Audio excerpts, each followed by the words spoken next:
Higashi. Bonjour. Alors, qu'est-ce que c'est la méditation? Qu'est-ce que c'est la méditation zen, zazen? C'est avant tout un mot. Méditation, on pourrait mettre dans ce mot tout ce que l'on veut. La preuve est qu'aujourd'hui, sous la dénomination de méditation, on met un tas d'expériences qui s'éloignent de l'expérience du Bouddha Shakyamuni, donc du Bouddha historique, parce que ce sont des expériences qui cherchent à atteindre des états. Des états qui peuvent être extatiques, mystiques, de bonheur. Or, ce qui est enseigné dans le bouddhisme depuis l'époque du Bouddha, depuis 2500 ans, cette méditation-là, ce shikantaza, juste s'asseoir et justement apprendre à ne rien attendre. À ne rien attendre parce qu'il n'y a rien à attendre, parce que tout est déjà là.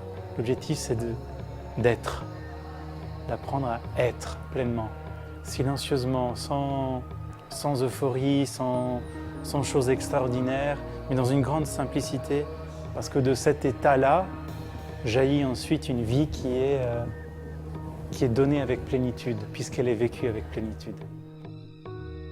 Dans la vie de tous les jours, qu'est-ce qu'elle apporte, la méditation? Elle apporte déjà une présence à soi-même, une conscience vis-à-vis de l'existence, vis-à-vis de ce que nous vivons, de ce qui se présente à nous.